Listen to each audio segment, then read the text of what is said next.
पानीपत के युद्ध में महाराजा सूरजमल ने मराठों के साथ विश्वासघात किया। जब अब्दाली अपनी सेना सहित युद्ध के लिए सामने खड़ा था, तब सूरजमल ने अपनी सैन्य सहायता देने के बदले में मराठों से आगरा के किले की मांग की। जब मांग स्वीकार नहीं हुई तो सूरजमल अपनी सेना सहित युद्ध से पीछे हट गया। देखिए, ये सच है, यहाँ हिंदुओं का इतना खून बहा था कि कई दिनों तक यमुना का पानी लाल रहा था। सूरजमल दिल्ली में है और इस्लाम खतरे में है। जब अब्दाली मथुरा वृंदावन में कत्लेआम कर रहा था, महिलाओं की इज्जत लूट रहा था, हिंदू धर्म का नाश कर रहा था, तब सूरजमल अपनी किले में छुपकर बैठा रहा। नमस्कार दोस्तों, हम बात कर रहे हैं भरतपुर के जाट राजवंश के उदय के बारे में। पिछली 3 वीडियोज में हम गोकुला जाट, राजाराम जाट और चूड़ामन जाट के बारे में बात कर चुके हैं। इन वीडियोज का लिंक आपको डिस्क्रिप्शन में मिल जाएगा। देखिए, चूड़ामन जाट ने भले ही अपने आप को शक्तिशाली बनाकर एक राजा के रूप में स्थापित कर लिया था, लेकिन आधिकारिक रूप से वो राजा नहीं बन पाया था। सवाई जयसिंह ने बदन सिंह की सहायता से थून पर विजय प्राप्त की और इसके बदले में सवाई जयसिंह ने बदन सिंह को अपना जागीरदार बनाकर 2 दिसंबर 1722 को बदन सिंह के सिर पर सरदारी की पाग बांधकर उसका राज तिलक किया। 5 कपड़ों के साथ पचरंगी ध्वज का निशान देकर उसे ब्रजराज की उपाधि देकर इस ब्रज क्षेत्र का राजा घोषित कर दिया। बदन सिंह ने डीग को अपनी राजधानी के रूप में चुना और वहां 20 फुट चौड़ी दीवारों का एक मजबूत किला बनवाया। बदन सिंह की शासनावधि तो बहुत लंबी रही, लेकिन सही मायने में बदन सिंह के राजा रहते हुए ही उसकी शासन व्यवस्था उसके बड़े बेटे सूरजमल ने ही संभाली थी। आज हम उन्हीं वीर शिरोमणि युग निर्माता जाट महाराजा सूरजमल के बारे में बात करने वाले हैं। महाराजा सूरजमल को चंद मिनट की एक वीडियो में बता पाना तो नामुमकिन है, फिर भी हमने इनके युद्ध कौशल, चरित्र, राजनीतिक दृष्टिकोण और इनकी दूरदर्शिता को दर्शाते हुए इनके जीवन की कुछ मुख्य घटनाओं का वर्णन करने का प्रयास किया है। बिना बात के सही नहीं जाटनी ने प्रसव की पीर, शेरनी थी और जाम दिया सवा शेर सूरजमल वीर। सूरजमल का जन्म बदन सिंह की रानी देवकी की कोख से 13 फरवरी 1707 को हुआ था। बदन सिंह जब राजा बना, उस समय उत्तरी पहाड़ों में स्थित मेवात क्षेत्र के मेव जाति के लोगों का बहुत आतंक हुआ करता था। अपने जीवन यापन के लिए ये सिर्फ लूटपाट पर ही निर्भर थे। सवाई जयसिंह ने बदन सिंह से इन मेवों का दमन करने को कहा। बदन सिंह ने इन मेवों के दमन की जिम्मेदारी अपने सबसे बड़े पुत्र सूरजमल पर सौंप दी। सूरजमल ने अपनी किशोरावस्था में ही बड़े ही संतोषजनक रूप से मेवों को आत्मसमर्पण करने के लिए तैयार कर लिया। इस अभियान में सूरजमल के साथ गए सैनिक भी सूरजमल के आचरण और साहस से बड़े प्रभावित हुए। सवाई जयसिंह ने भी इस अभियान की सफलता के बाद सूरजमल के सम्मान में ब्रजराज की उपाधि, एक ध्वज और कुछ इनामें भेंट की। इसके अलावा सवाई जयसिंह ने 2,40,000 का वार्षिक कर लेकर मेवात को बदन सिंह के अधीन कर दिया, जहां से बदन सिंह को 18 लाख रुपए की वार्षिक आय होती थी। इस प्रकार सूरजमल ने किशोरावस्था में ही अपनी पहली ही मुहिम से राज्य की वार्षिक आय में 18 लाख की बढ़ोतरी कर दी। डीग के दक्षिणी पश्चिमी क्षेत्रों में सोगर गांव में सोगरिया जाटों का भी बड़ा दबदबा हुआ करता था। सोगर गांव दलदल से घिरा हुआ था। बारिश के समय में तो वहां तक पहुंचना नामुमकिन था। युद्ध के समय पर 2 नदियों से घिरे इस क्षेत्र में नदियों के पानी से शत्रु को जलमग्न किया जा सकता था। कुल मिलाकर ये क्षेत्र सुरक्षा की दृष्टि से बहुत ही उपयोगी था। यहाँ खेमकरण सोगरिया ने आसपास के गांव पर अधिकार कर लिया और अपने लिए एक ऊंचे स्थान पर किला बनवाया, जिसका नाम रखा फतेहगढ़ दुर्ग। वैसे तो बदन सिंह की मां भी सोगरिया जाट थी, लेकिन बदन सिंह अब इस क्षेत्र का आधिकारिक तौर से राजा बन चुका था और वो नहीं चाहता था कि कोई अन्य प्रतिवादी शक्ति यहाँ पनपे जो आगे चलकर उसका विद्रोह करे। 1732 में बदन सिंह ने फिर से सूरजमल को सोगर पर अधिकार करने के लिए भेजा। सूरजमल की उम्र उस समय 25 वर्ष के लगभग थी। सोगरिया जाटों ने जमकर सूरजमल का मुकाबला किया, लेकिन अंत में सूरजमल की जीत हुई। यहाँ सूरजमल ने अपने युद्ध कौशल के साथ साथ सद्भावना और व्यवहार कुशलता का परिचय दिया और सोगरियों को शांत करा के नए शासन को स्वीकार करने के लिए राजी कर लिया। बदन सिंह ने 1730 में ही डीग में अपने लिए, कुम्हेर में सूरजमल के लिए और बैर में दूसरे बेटे प्रताप सिंह के लिए दुर्ग बनवा दिए थे। लेकिन सूरजमल ने एक नागा साधु की सलाह से 1733 में सोगर में एक मजबूत किले का निर्माण शुरू करा दिया, जिसे भरतपुर नाम के साथ इसे मुख्य राजधानी बना लिया गया। सन 1742 में बदन सिंह की आंखों की रोशनी बहुत कम हो गई थी, इसलिए उसने अब पूर्ण रूप से सैन्य संगठन, राज्य विस्तार और राजनीतिक मामलों की जिम्मेदारी सूरजमल पर सौंप दी और स्वयं दरबार के आंतरिक कार्य संभालने लगा। 1745 में बदन सिंह के दूसरे बेटे प्रताप सिंह की मृत्यु हो गई और बदन सिंह ने भी अब राजकाज का सारा कार्य त्याग दिया। इस तरह 1745 में ही राज्य की सारी जिम्मेदारी राजा की तरह सूरजमल ही संभालने लगा था। लेकिन फिर भी सूरजमल ने अपने पिता के जीवित रहते खुद को राजा घोषित नहीं किया। सूरजमल ने अपने जीवन में 80 के करीब युद्ध लड़े। यहाँ हम कुछ मुख्य युद्धों के बारे में बात करने वाले हैं। सन 1743 में जयपुर नरेश सवाई जयसिंह की मृत्यु के बाद उसके पुत्र ईश्वरी सिंह और माधो सिंह में उत्तराधिकार को लेकर संघर्ष चल रहा था। माधो सिंह के पक्ष में कई कछवाहा राजपूत थे जिन्होंने दल बदल लिया था।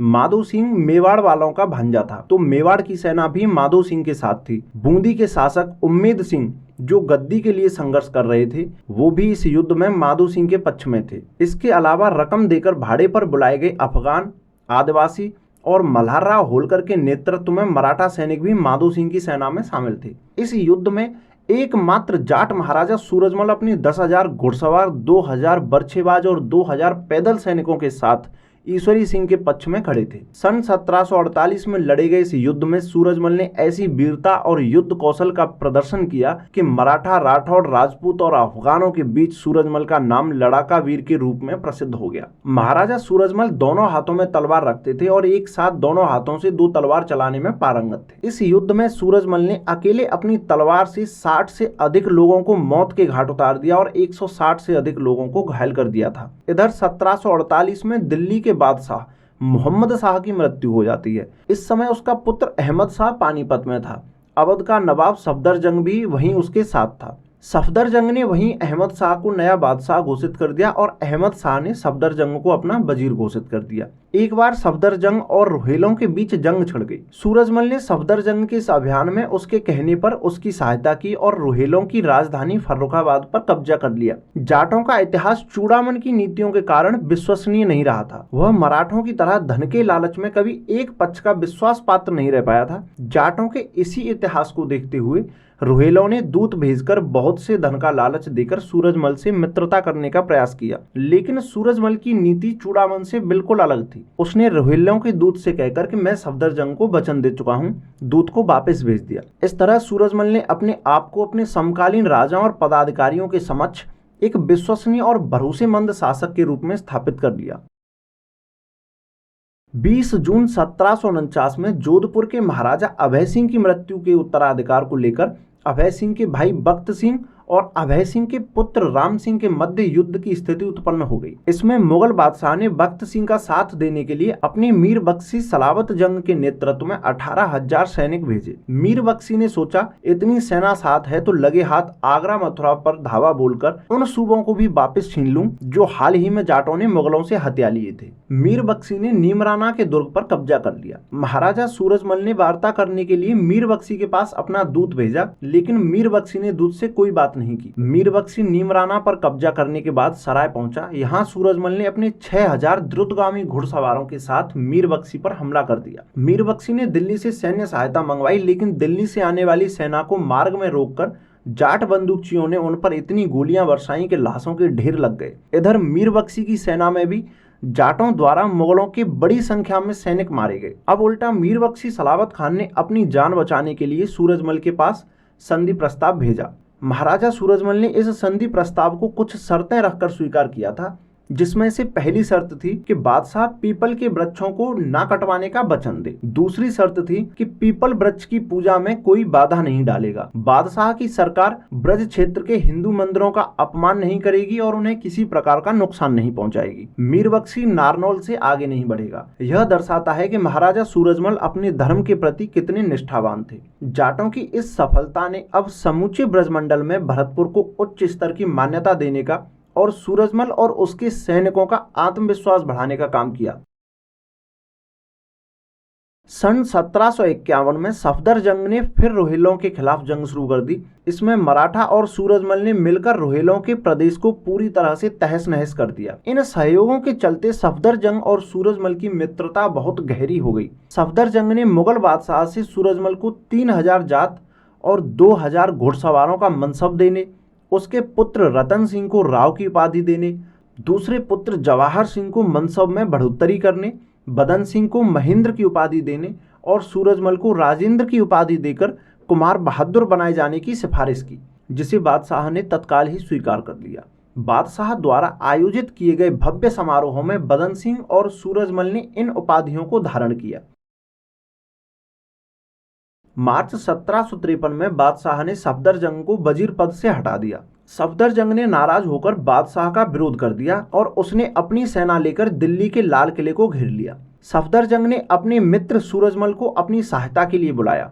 रास्ते में 23 अप्रैल 1753 को सूरजमल ने बड़गुजरों को मारकर घसीरा के दुर्ग पर कब्जा कर लिया और फिर दिल्ली के लिए आगे बढ़ गया। और फिर 9 मई से 4 जून तक दिल्ली पर सूरजमल जाट नाम का जो कहर बरपा है। ब्रज भाषा में उस समय की कहावत बहुत मशहूर है कि तोप चले बंदूक चले जाके राइफल चले इशारे ते, अब की जान बचाए ले अल्लाह जा जाट भरतपुर वारे ते। जाटों ने ऐसा लूटा है दिल्ली को, ऐसा बर्बाद किया है दिल्ली को, तहस नहस करके रख दिया था सब कुछ। उस समय के इतिहासकारों ने लिखा है कि जाटों के हमले के बाद दिल्ली तो छोड़ो, दिल्ली के आसपास के उपनगरों में भी कोई दीपक जलता दिखाई नहीं देता था। तभी से दिल्ली में जाटगर्दी का मुहावरा प्रचलन में आया। पहले के युद्ध में जैसे माधो सिंह के साथ कई रियासतें थीं और ईश्वरी सिंह के साथ अकेला सूरजमल, उसी तरह इस युद्ध में भी बादशाह के साथ समस्त राजे रजवाड़ों की सेनाएं थीं।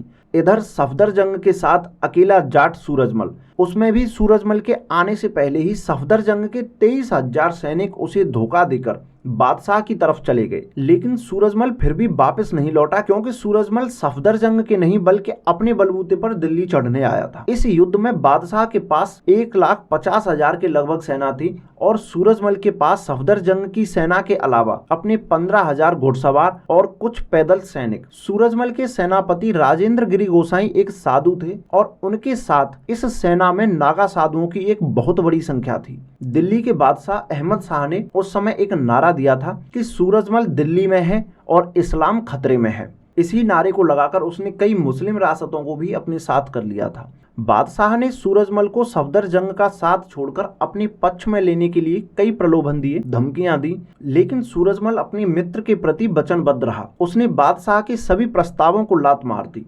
सूरजमल को नियंत्रण करने के लिए बादशाह ने दक्कन से मल्हारराव के नेतृत्व में मराठा सैनिक भी बुलवाए, लेकिन सूरजमल ने अपने कदम पीछे नहीं हटाए।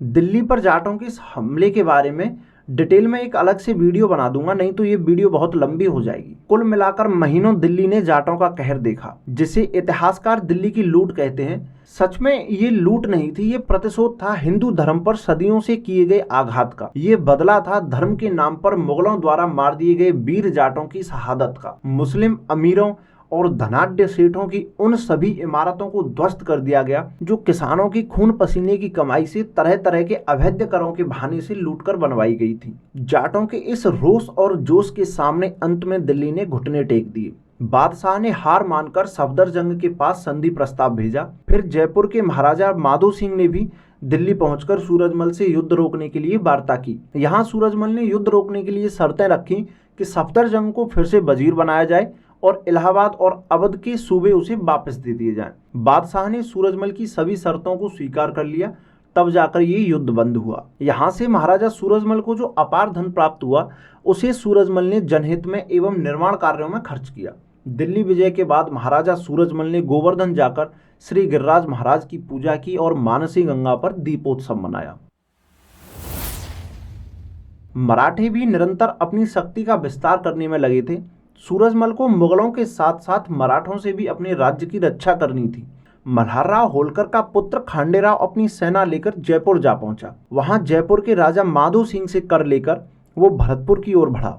सूचना मिलते ही सूरजमल भरतपुर की सुरक्षा का दायित्व अपने बेटे जवाहर सिंह पर सौंपकर खुद कुम्हेर के दुर्ग में मोर्चाबंदी करके बैठ गया। सूरजमल ने खांडेराव के पास मित्रता का प्रस्ताव भिजवाया, जो सही भी था, क्योंकि युद्ध में बहुत अधिक धन की बर्बादी होती थी और आम जनता को बहुत परेशानियों का सामना करना पड़ता था। दुर्गों और किलों को भी बहुत अधिक नुकसान पहुंचता था। किसानों की फसलें नष्ट हो जाया करती थीं। तो हर राजा चाहता था कि उसके राज्य के अंदर युद्ध ना हो, इसलिए राजा सेनाएं लेकर मीलों चलकर शत्रु सेना को राज्य के बाहर ही रोककर युद्ध किया करते थे। तो सूरजमल ने भी युद्ध को टालने का प्रयास किया।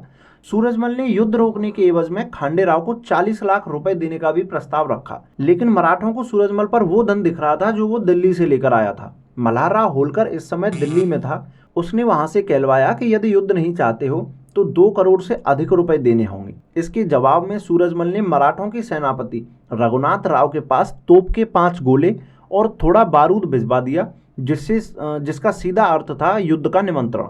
1754 में मराठों ने कुम्हेर को घेर लिया। सभी आने जाने वाले रास्ते मराठों द्वारा बंद कर दिए गए। 15 मील के घेरे में चारों तरफ फसलों को जलाकर राख कर दिया गया। मराठों के साथ इस युद्ध में लगभग 80,000 का सैन्य बल था, जिसमें खांडेराव और रघुनाथ राव के नेतृत्व में उन दोनों की और मल्हार राव की मराठा सेना थी। तत्कालीन मुगल बादशाह के आदेश पर इमादुल मुल्क के नेतृत्व में मुगल सेना और जयपुर नरेश माधो सिंह द्वारा भेजी गई कछवाहा राजपूतों की सैन्य टुकड़ी भी इस युद्ध में खांडेराव के पक्ष में थी। और दूसरी तरफ फिर से एक बार 80,000 की सेना के सामने अकेला जाट शेर सूरजमल अपने 10,000 जांबाज वीर योद्धाओं के साथ खड़ा था। लगभग 4 महीने तक ये युद्ध चलता रहा। अंत में तोप के गोले से मल्हार राव का पुत्र खांडेराव मारा गया। मराठों को कमजोर पड़ता देख मुगल वजीर इमादुल मुल्क ने दिल्ली से और सैन्य मदद बुलाने के लिए दूत भेजा, लेकिन बादशाह ने सोचा अगर युद्ध जीते तो सारा धन मराठा ले जाएंगे, जिससे वो और अधिक शक्तिशाली हो जाएंगे, जो दिल्ली के लिए भी ठीक नहीं था। इसलिए बादशाह ने और अधिक सेना नहीं भेजी। अंत में मराठों ने संधि कर ली। इस युद्ध के बाद सूरजमल ने अपने बेटे के साथ मराठों के अधिकृत क्षेत्र पलवल और बल्लभगढ़ पर भी अपना कब्जा कर लिया। 1756 में महाराजा बदन सिंह की मृत्यु हो गई। वैसे तो सूरजमल एक राजा की तरह ही पिछले 14 वर्षों से शासन चला रहा था, लेकिन महाराजा बदन सिंह की मृत्यु के बाद सूरजमल औपचारिक रूप से भरतपुर का राजा बन गया। इस समय तक ना तो जयपुर में और ना ही दिल्ली में सूरजमल का सामना करने की क्षमता बची थी। सूरजमल ने दिल्ली के आसपास के क्षेत्रों पर कब्जा करके उन पर अपना अधिकार करना शुरू कर दिया। सूरजमल ने सवाई जयसिंह की सहायता से बने नवनिर्मित भरतपुर राज्य को अपनी वीरता, राजनीतिक सूझबूझ और दूरदर्शिता से एक व्यवस्थित हिंदू राज्य के रूप में स्थापित कर दिया था। महाराजा सूरजमल पर अक्सर लोग इधर उधर की बातें सुनकर आरोप लगाते हैं कि जब अब्दाली मथुरा वृंदावन में कत्लेआम कर रहा था, महिलाओं की इज्जत लूट रहा था, हिंदू धर्म का नाश कर रहा था, तब सूरजमल अपनी किले में छुपकर बैठा रहा। लेकिन ना तो लोग कभी ऑथेंटिक सोर्सेज से पढ़ते हैं, ना कभी तार्किक आधार से सोचते हैं। तो सन 1757 में अफगान सरदार अहमद शाह दुर्रानी, जिसे ज्यादातर लोग अहमद शाह अब्दाली के नाम से जानते हैं, भारत पर चौथा आक्रमण करता है।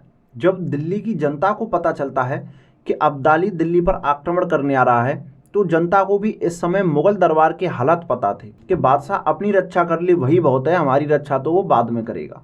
दिल्ली की जनता ने दिल्ली से सुरक्षित स्थानों की तरफ पलायन शुरू कर दिया। उस समय उत्तर भारत में सबसे शक्तिशाली तथा सबसे सुरक्षित राज्य राजा सूरजमल का ही था। तो बहुतायत में दिल्ली की जनता ने सूरजमल शासित क्षेत्रों में और खासकर मथुरा में आकर शरण ली। दिल्ली के बादशाह ने मराठों और जाटों से मदद लेने के लिए दूत भिजवाए। तिलपत में सूरजमल और मुगल सरदार और नजीब खां रोहिल्ला के मध्य युद्ध की आगामी रणनीति को तय करने के लिए एक चर्चा होती है। सूरजमल चाहता था कि जाट, राजपूत और मुगलों की सेना संगठित होकर नजीब खान के नेतृत्व में अब्दाली का सामना करे, तब तक मराठों को नर्मदा पार करने के लिए कह दिया जाए। लेकिन सूरजमल के इस प्रस्ताव को मुगल बादशाह के वजीर इमादुल मुल्क ने अस्वीकार कर दिया, क्योंकि एक तो इमादुल मुल्क शुरू से ही सूरजमल के खिलाफ था, दूसरा वो नहीं चाहता था कि नजीब खान इस सेना का नेतृत्व करे। इस वार्ता की असफलता के बाद नजीब खान ने अब्दाली से जाकर संधि कर ली। इमादुल मुल्क को जब नजीब खान और अब्दाली की संधि के बारे में पता चला, तो इमादुल मुल्क ने सूरजमल से शत्रुता छोड़कर संधि कर ली और अपने परिवार को डीग में सूरजमल की शरण में भेज दिया। इधर अंताजी मानकेश्वर, जो इकलौता वीर अब्दाली को रोकने के प्रयास में सेना सहित मर गया था, उसका भी परिवार भरतपुर में सूरजमल की ही शरण में था। दिल्ली के बादशाह आलमगीर द्वितीय ने अब्दाली के सामने आत्मसमर्पण कर दिया। अब्दाली ने उससे 1 करोड़ रुपए लेकर उसे दिल्ली का बादशाह बने रहने दिया और अपने नए खुशामदी नजीब खान को दिल्ली का वजीर बना दिया। इस संधि में अब्दाली ने दिल्ली को लूटने की शर्त रखी, जिसे आलमगीर ने स्वीकार कर लिया। दिल्ली में वैसे भी कुछ खास लूटने को तो था नहीं। नूरजहां का जो झूला था उसको भी जाट ले आए थे, जो अब तक डीग के महल में रखा हुआ है। अब्दाली भी जानता था कि इस समय हिंदुस्तान में 2 ही सबसे धनाढ्य व्यक्ति हैं, एक था बंगाल का नवाब शुजाउद्दौला और दूसरा भरतपुर का महाराजा सूरजमल। इस समय तक बंगाल में तो वैसे भी ईस्ट इंडिया कंपनी ने अपना प्रभुत्व जमा लिया था, बचा था सिर्फ सूरजमल। अब्दाली का एक मुख्य उद्देश्य तो लूट का था ही, दूसरा वो अंताजी मानकेश्वर और इमादुल मुल्क के परिवार को कैद करना चाहता था। अब्दाली ने सूरजमल को आदेश भिजवाया कि सूरजमल कर देने के लिए स्वयं हाजिर हो, अब्दाली के झंडे के नीचे रहकर सेवा करे। जिन इलाकों को हाल ही में उसने कब्जाया है उन्हें दिल्ली को वापस कर दे और शरणागतों को मेरे हवाले कर दे। लेकिन सूरजमल ने एक व्यंग्यपूर्ण जवाब भेजकर अब्दाली के प्रस्ताव को ठुकरा दिया और शरणागतों को भी सौंपने से मना कर दिया। जवाब सुनकर अब्दाली ने सूरजमल के शासित क्षेत्रों पर हमला करने के लिए प्रस्थान किया। मार्ग में सूरजमल के बेटे जवाहर सिंह ने अब्दाली की सेना पर हमला किया और उसके बहुत से सैनिकों को मारकर बल्लभगढ़ के दुर्ग में जाकर बैठ गया। इसके जवाब में अब्दाली ने बल्लभगढ़ पर चढ़ाई कर दी, लेकिन वहां उसे कुछ खास हाथ नहीं लगा। कुछ 12,000 रुपए, सोने चांदी के बर्तन, 14 घोड़े, 11 ऊंट और कुछ अनाज। जब अब्दाली मथुरा से 8 मील पहले चौमुहा नाम के स्थान पर पहुंचा तो यहाँ फिर से जवाहर सिंह ने अपने 10,000 जाट सैनिकों के साथ अब्दाली से युद्ध लड़ा। यह युद्ध करीब 9 घंटे तक चला। संख्या में जाट कम होने के बावजूद भी जाटों ने बहुत देर तक अब्दाली का सामना किया। 1 मार्च 1757 को अब्दाली ने मथुरा में प्रवेश किया। यहाँ अब्दाली ने भयंकर कत्लेआम मचाया। सन्यासियों के गले काटकर उनके साथ गायों के कटे हुए सर बांध दिए गए। मथुरा के प्रत्येक स्त्री पुरुष को नंगा करके देखा गया। जो पुरुष मुसलमान थे उन्हें छोड़ दिया गया और जो मुस्लिम औरतें थीं उनके साथ बलात्कार करके उन्हें छोड़ दिया गया। जो औरतें हिंदू थीं या तो बलात्कार करने के बाद उन्हें मार दिया गया या सैनिक उन्हें जबरदस्ती उठाकर अपने साथ ले गए। यहाँ हिंदुओं का इतना खून बहा था कि कई दिनों तक यमुना का पानी लाल रहा था। यहाँ समझते हैं कि महाराजा सूरजमल इतना रक्तपात होने पर भी महल से क्यों नहीं निकले। सूरजमल के महल से न निकलने के पीछे एक सोची समझी रणनीति थी, क्योंकि अब्दाली के पास सैन्य बल बहुत अधिक था और सूरजमल जानता था कि मुट्ठी भर सैनिकों के साथ में अब्दाली से नहीं जीता जा सकता। अंताजी मानकेश्वर अपनी जान गंवा चुका था। जवाहर सिंह भी 2 बार प्रयास कर चुका था। इसलिए सूरजमल चाहता था कि अब्दाली जब डीग, कुम्हेर या भरतपुर पर आक्रमण करेगा तो इसको इन 3 दुर्गों के मकड़ जाल में फंसाकर मारा जा सकता है और स्वयं दुर्ग के अंदर होने से कम सैनिकों के साथ में भी युद्ध लड़ा जा सकता है। अब्दाली को लास्ट में आना तो भरतपुर ही था, क्योंकि मूलतः वो लूटने तो सूरजमल को ही आया था। लेकिन मथुरा वृंदावन के बाद गोकुल और आगरा में लूट करते समय उसकी सेना में हैजा फैल गया। सैनिक मरने लगे और सैनिकों ने अब्दाली को वापस लौटने के लिए विद्रोह कर दिया। अब्दाली ने दूत भेजकर सूरजमल को धमकाने का प्रयास किया, लेकिन सूरजमल समर्पण के लिए राजी नहीं हुआ। अब्दाली ने वार्ताओं के माध्यम से सूरजमल से समझौता करने का प्रयास किया, लेकिन सूरजमल ने कहा कि मैंने इन किलों पर बहुत धन खर्च किया है। अगर तू मुझ पर आक्रमण करेगा तो तेरी बड़ी कृपा होगी, क्योंकि जब दुनिया देखेगी कि कैसे एक विदेशी बादशाह ने दिल्ली जीत ली थी लेकिन एक छोटे से जमींदार से हार गया था। सूरजमल और अब्दाली के मध्य लंबे समय तक ये वार्ताओं का दौर चलता रहा। सूरजमल कभी गर्म तो कभी नरम जवाब देकर अब्दाली को टालता रहा। अंत में अब्दाली को वापस लौटना पड़ा। दिल्ली के इतिहास की ये सबसे बुरी शताब्दी थी। अब्दाली के जाने के बाद दिल्ली में बुखार की महामारी और आंखों का संक्रमण फैल गया और दिल्ली में ऐसा भूकंप आया कि बड़ी संख्या में घर गिर गए और लोग मारे गए। दवाइयाँ और खाने पीने की चीज़ें बहुत महंगी हो गई। हर तरफ छीना झपटी और लूटपाट की घटनाएं बढ़ गईं। दिल्ली खंडर और लाशों का शहर बन गई थी। अब्दाली के जाते ही दिल्ली की इस कमज़ोर हालत में मराठाओं ने दिल्ली पर कब्जा कर लिया। वही नजीब खान जो अब्दाली का खुशामदी बनकर दिल्ली का वजीर बन गया था, इस बार जब मराठे आए तो उसने मल्हार राव के पैर पकड़कर उसे अपना धर्मपिता बना लिया। चलिए अब बात करते हैं सबसे विवादित आरोप जो पानीपत फिल्म के द्वारा महाराजा सूरजमल पर लगाया गया था कि पानीपत के युद्ध में महाराजा सूरजमल ने मराठों के साथ विश्वासघात किया। जब अब्दाली अपनी सेना सहित युद्ध के लिए सामने खड़ा था तब सूरजमल ने अपनी सैन्य सहायता देने के बदले में मराठों से आगरा के किले की मांग की। जब मांग स्वीकार नहीं हुई तो सूरजमल अपनी सेना सहित युद्ध से पीछे हट गया। देखिए, ये सच है कि महाराजा सूरजमल अपने 10,000 घुड़सवारों को लेकर मराठों के साथ दिल्ली तक गए थे, लेकिन सूरजमल की सेना उस युद्ध में शामिल नहीं हुई थी। शुरू से सारी घटनाओं को समझते हैं। मराठे दिल्ली पर तो अधिकार कर ही चुके थे। सन 1760 में जब मराठों को पता चला कि अब्दाली फिर से दिल्ली की तरफ आ रहा है तो मराठे भी दक्कन से दिल्ली की तरफ चल दिए। अब जो मराठाओं की सेना का नेतृत्व कर रहा था वो पेशवा बाजीराव प्रथम का भतीजा चिम्माजी अप्पा का पुत्र सदाशिवराव भाऊ था। सदाशिवराव के व्यक्तित्व के बारे में मोहनलाल गुप्ता ने अपनी पुस्तक युग निर्माता सूरजमल में लिखा है। सदाशिवराव 30 साल का एक अनुभवहीन सिरफिरा घमंडी व्यक्ति था। उसे शत्रु और मित्र की बिल्कुल पहचान नहीं थी। जब सदाशिव ने सूरजमल के पास युद्ध में साथ चलने के लिए निमंत्रण भिजवाया तो महाराजा सूरजमल ने साथ चलने के लिए कुछ शर्त रखी, जैसे मराठे सूरजमल के राज्य में उपद्रव नहीं करेंगे और उससे चौथ वसूली के लिए तंग नहीं करेंगे। 8 जून 1760 को सदाशिव भाऊ ने मराठा सैनिकों में घोषणा कर दी कि कोई भी सैनिक जाट क्षेत्र में उपद्रव या किसी तरह की लूटपाट नहीं करेगा। लेकिन सूरजमल को सदाशिव पर भरोसा नहीं था। इस पर मल्हार राव और ग्वालियर के सिंधिया ने सूरजमल की सुरक्षा के लिए शपथ खाकर वचन दिया। सूरजमल ने फिर 10,000 घुड़सवार सैनिक और मराठा फौज के लिए खाने पीने के लिए रसद मुहैया कराने का वचन दिया। आगरा से 20 मील पहले बाणगंगा नदी के तट पर सदाशिव भाऊ ने सूरजमल को अपनी सेना लेकर आने को कहा। सूरजमल वहां पहुंचा। सदाशिव ने 2 मील आगे बढ़कर सूरजमल का बड़े गर्मजोशी के साथ स्वागत किया और एक बार फिर यमुना का जल हाथ में लेकर सूरजमल के प्रति अपनी मित्रता की प्रतिज्ञा को दोहराया। सूरजमल की सलाह पर मथुरा में एक युद्ध परिषद का आयोजन किया गया, जिसमें दिल्ली के वजीर इमादुल मुल्क को भी बुलाया गया। मराठों की सेना में बड़ी संख्या में उनके परिवारों की स्त्रियां, नृत्यांगनाएं और तमाम भोग विलास की वस्तुएं और बड़ी बड़ी तोपें थीं। यहाँ सूरजमल ने सदाशिव को सलाह दी कि उन्हें ग्वालियर या झांसी के किले में भिजवा दो, या फिर कुछ नहीं तो कम से कम इन स्त्रियों को या तो वापस भेज दो या फिर भरतपुर के किसी भी किले में छोड़ दो। यहाँ ये बिल्कुल सुरक्षित रहेंगी। परिवार की महिलाएं, नृत्यांगनाएं, गवैये युद्ध में किसी काम के भी नहीं थे। खामाखा रसद की बर्बादी और बेमतलब की भीड़ ही थी। साथ ही सूरजमल ने कहा कि बड़ी बड़ी तोपें ये युद्ध में किसी काम की नहीं है। इन्हें ले जाने में भी सैनिकों को अधिक परिश्रम करना पड़ रहा है, जिससे ये युद्ध से पहले ही थक जाएंगे। दूसरा, सूरजमल ने सलाह दी कि अब्दाली से आमने सामने की युद्ध लड़ने के बजाय छापामार युद्ध लड़ा जाए और बरसात तक अब्दाली को लटका कर रखा जाए, जिससे बरसात में अब्दाली हिल भी नहीं पाएगा, जिससे हमारी सेना को बहुत ज़्यादा फायदा मिलेगा। मल्हार राव होलकर ने भी सूरजमल के सुझावों का समर्थन किया। मल्हार राव भी अनुभवी व्यक्ति था, शून्य से शुरुआत की थी, उसने भी कई युद्ध लड़े थे, वो भी युद्ध की रणनीतियों की बारीकियों को समझता था। लेकिन अपने भाऊ साहेब उसने सूरजमल के इन व्यावहारिक सुझावों को मानने से मना कर दिया। मराठा और जाट सैनिकों ने आगे बढ़कर दिल्ली पर कब्जा कर लिया। दिल्ली पर कब्जा होते ही सदाशिव की भाषा बदलने लग गई। दिल्ली की तो हालत पहले से ही खराब थी, कई बार लुट चुकी थी। अनाज और अन्य खाने पीने की चीज़ें पहले से ही बहुत महंगी थी। रसद की जो भी व्यवस्था वहाँ पर हो रही थी वो सूरजमल के द्वारा ही की जा रही थी। सदाशिव ने यहाँ धन की आपूर्ति के लिए लाल किले के दीवाने खास की छत में लगी चांदी को निकलवाकर उसके सिक्के डलवाना शुरू कर दिया। सूरजमल ने यहाँ सदाशिव को चांदी को वापस छत में लगवाने के लिए कहा, क्योंकि सूरजमल के मन में भी यही था कि कहीं ना कहीं दिल्ली उसके बहुत नज़दीक है और अंततः दिल्ली पर भविष्य में उसका ही अधिकार होने वाला है, तो किले की सौंदर्यता को खराब करने के पक्ष में वो नहीं था। तो सूरजमल ने कहा कि चांदी वापस छत में लगवा दो, यहाँ खर्च के लिए जितना धन चाहिए मैं भरतपुर से मंगवा दूंगा।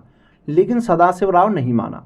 सूरजमल ने फिर से इमादुल मुल्क को ही दिल्ली का वजीर बनाने के लिए कहा। सदाशिव ने ये बात भी नहीं मानी और सूरजमल से कहा कि क्या मैं दक्कन से तुम्हारे भरोसे यहाँ आया हूँ, जो मेरी मर्जी होगी वो करूँगा। तुम चाहो तो यहाँ रहो, चाहो तो वापस लौट जाओ।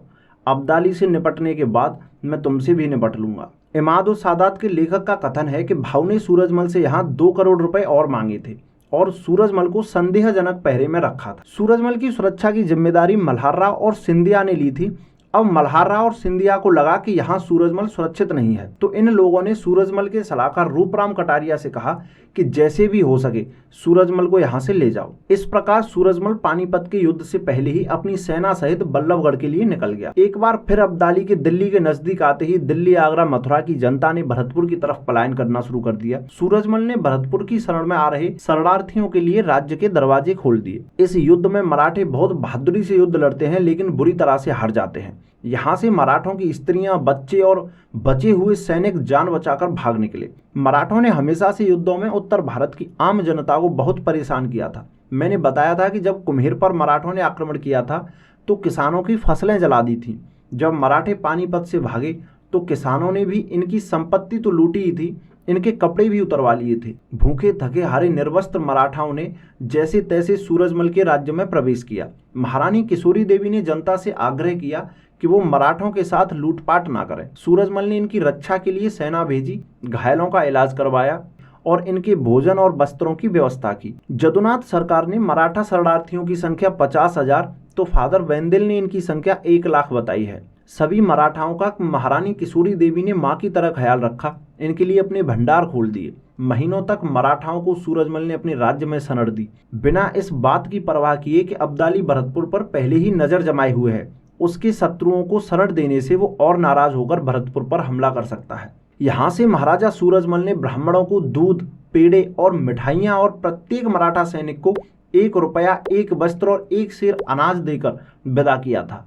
और जब तक ये मराठे अपने राज्य में नहीं घुस जाते कोई इनसे लूटपाट ना करे, इसलिए इनकी रक्षा के लिए इनके साथ ग्वालियर तक अपनी सेना भेजी थी। सदाशिव ने दिल्ली में इनको चुनौती दी थी कि अब्दाली से निपटने के बाद आपसे भी निपट लूंगा। इसके बावजूद महाराजा सूरजमल और महारानी किशोरी देवी ने मराठाओं के साथ में इतना सहानुभूतिपूर्ण व्यवहार किया था और ऐसे राजा को उस फिल्म में लालची और विश्वासघाती दिखाया गया है। हद है भाई। इस घटना के बारे में इतिहासकारों ने जो लिखा है वो सुनिए। ग्रांट डफ ने लिखा है कि जो भी भगौड़े सूरजमल के राज्य में पहुंचे उनके साथ सूरजमल ने अत्यंत दयालुता का बर्ताव किया और मराठे उस अवसर पर किए गए जाटों के व्यवहार को आज भी कृतज्ञता तथा आदर के साथ याद करते हैं। नाना फडणवीस ने लिखा है कि सूरजमल के व्यवहार से पेशवा के चित्त को बड़ी सांत्वना मिली। बेंदे लिखता है कि जाटों के मन में मराठाओं के प्रति इतनी दया थी कि उन्होंने मराठों की सहायता की, जबकि जाटों की शक्ति इतनी अधिक थी कि यदि सूरजमल चाहता तो एक भी मराठा लौटकर दक्षिण नहीं जा सकता था।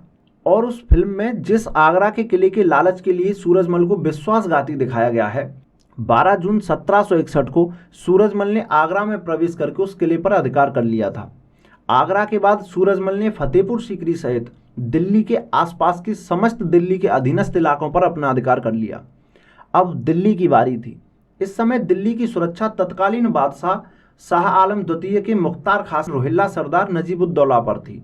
सूरजमल ने दिल्ली पर चढ़ाई करने के लिए कूच किया। महाराजा सूरजमल 25 दिसंबर 1763 को एक छोटी सी सैन्य टुकड़ी के साथ हिंडन नदी के तट पर ठहरी सेना का जायजा लेने के लिए निकले। इस बात की सूचना पहले ही किसी ने रोहिल्ला सैनिकों को दे दी। रोहिल्ला पहले ही हिंडन नदी के कटाव में जाकर के छुप गए। जब महाराजा सूरजमल वहां से निकले तो अचानक से रोहिल्लों ने उन पर हमला करके धोखे से उनकी हत्या कर दी। इस प्रकार जाटों के सूरवीर हिंदू कुल के गौरव महाराजा सूरजमल के युग का अंत हो गया। ये थी जाट महाराजा सूरजमल की महान गाथा। इनके बारे में अपने विचार हमें कमेंट करें। वीडियो अच्छी लगी हो तो लाइक करें, चैनल पर नए हो तो सब्सक्राइब करें। मैं आपके लिए इतिहास से संबंधित ऐसे ही रोचक किस्से कहानियां लाता रहता हूं। धन्यवाद।